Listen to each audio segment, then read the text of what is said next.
السلام علیکم دوستو، آج ہم آپ کے لیے ایک خاص ٹاپک پر ویڈیو لے کر آئے ہیں کہ علم حاصل کرنا ہر مرد و عورت پر فرض ہے، لیکن ہمارے ہاں کچھ ایسی روایات بھی پائی جاتی ہیں کہ جن کو ہم نے اپنے اس معاشرے کا ایک ایسا حصہ یا ایسا کہہ لیں کہ زخم بنا لیا ہے کہ جس کا آج تک بھی ازالہ نہیں ہو سکا۔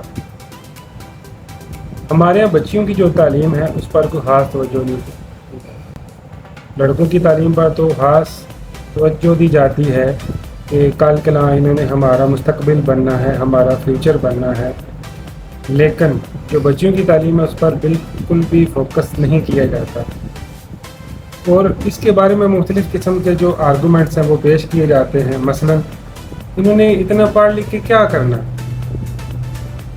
انہوں نے گھر کا چولہا ہی تو سنبھالنا، اتنا ان کو پڑھانے کا یا ان پر اتنا زیادہ خرچہ کرنے کا کیا فائدہ۔ اور کچھ لوگوں کی خاص سوچ بھی ہے کہ اگر عورتیں پڑھ لکھ گئیں تو وہ مردوں پر حکمرانی کرے گی۔ ہمارے یہاں تو عورتوں کی جو تعلیم ہے بلکہ قرآن کی تعلیم سے بھی عورتوں کو محروم رکھا گیا کچھ علاقوں میں، اسی لیے ہمارے پاکستان میں جو شرح خوانگی ہے خواتین کی وہ تقریباً 40% ہے، یعنی 40% ایسی خواتین ہیں جو کہ پڑھنا لکھنا جانتی ہیں، جبکہ جو باقی اس کے علاوہ ہیں وہ پڑھنا لکھنا بھی نہیں جانتی۔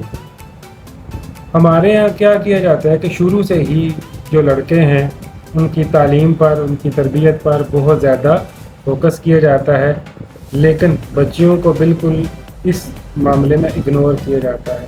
شروع سے ہی بچیوں کے ذہن کے اندر یہ چیز ڈالی جاتی ہے کہ بیٹا آپ لڑکی ہو، آپ یہ نہیں کھیل سکتی۔ اس کے علاوہ جو لڑکے ہیں ان کو کھانے پینے میں بھی زیادہ چیزیں اور ان کی پسندیدہ چیزیں دی جاتی ہیں، جبکہ لڑکیوں کو اس چیز سے جو ہے وہ مختلف حوالوں سے یا مختلف چیزوں سے پیچھے رکھا جاتا ہے۔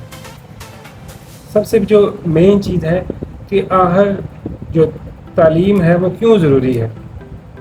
سب سے پہلے دوستو ہم نے یہ سمجھنا ہے کہ تعلیم ضروری کیوں ہے، کیوں ہمارے نبی کریم صلی اللہ علیہ وسلم نے بھی تمام جو مسلمان ہیں ان کو یہ درس دیا کہ گود سے لے کر گور تک علم حاصل کرو، اور علم کا حاصل کرنا ہر مسلمان مرد عورت پر فرض ہے۔ تو آئیے آج ہم یہ سمجھتے ہیں کہ ایک جو تعلیم ہے وہ ہر انسان چاہے وہ مرد ہو یا عورت ہو اس کے لیے کیوں ضروری ہے۔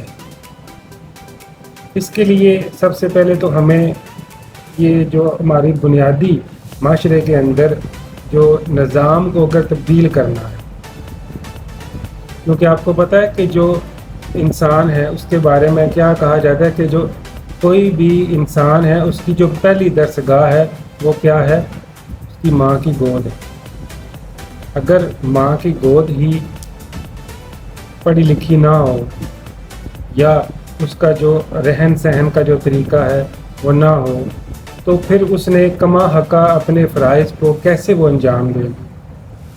اس کے علاوہ ہمارے جو پیارے نبی ہیں ان پر جو پہلی وحی جو نازل ہوئی ہے کہ پڑھ اپنے رب کے نام کے ساتھ، اس نے قلم کے ذریعے سے انسان کو علم سکھایا۔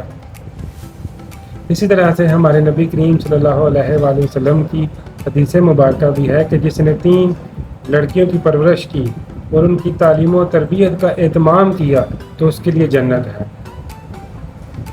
اب دیکھا یہ جائے کہ آخر بچیوں کی تعلیم کے فوائد کون کون سے۔ سب سے پہلے تو کیا ہوگا، جب ایک بچی پڑھی لکھی ہوگی تو سب سے پہلے وہ ایک مشفق بیٹی کا رول جو ہے وہ پلے کرے گی، اس کے بعد ایک وفادار بیوی، اور جبکہ اس کے بعد ایک سلجھی ہوئی ماں کا کردار ادا کرے۔ اب ظاہر ہے اگر کوئی بندہ اپنے حقوق یا فرائض کے بارے میں آگاہ ہی نہ ہو تو کیسے ہم اس کے بارے میں کہہ سکتے ہیں کہ وہ اپنے حقوق و فرائض کو انجام دیں۔ تو حقوق و فرائض کے بارے میں ہمیں کون سی چیز یا کون سی ایسی چیز ہے جو ہمیں حقوق و فرائض کے بارے میں آگاہی دیتی ہے؟ وہ ہے تعلیم۔ تعلیم سے کیا ہوگا؟ ایک اچھے گھر کی تکمیل ہوگی۔ نپولین بوناپارٹ نے کیا ہی بہترین الفاظ کہے ہیں کہ آپ مجھے بہترین مائیں دیں، میں آپ کو ایک بہترین قوم دوں گا۔ اس بات سے آپ لوگ بھی متفق ہوں گے کہ جو اچھی مائیں ہیں وہی قوم ایک اچھی قوم بنا سکتی ہے۔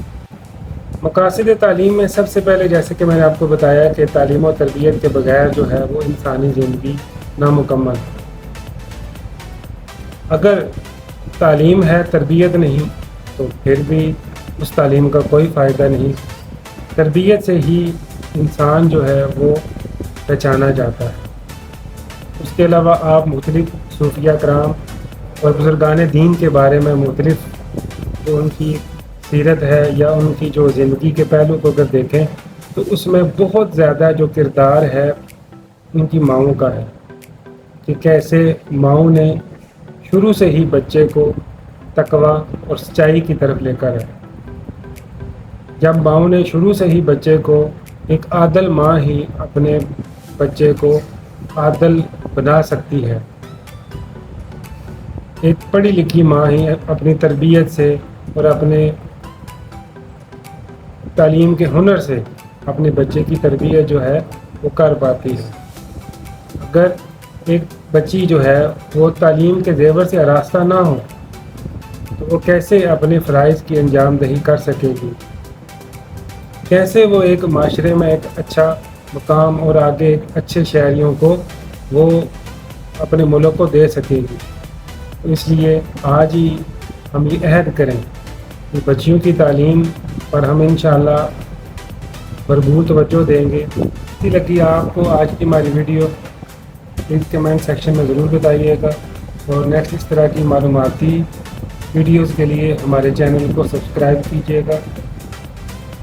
اللہ حافظ۔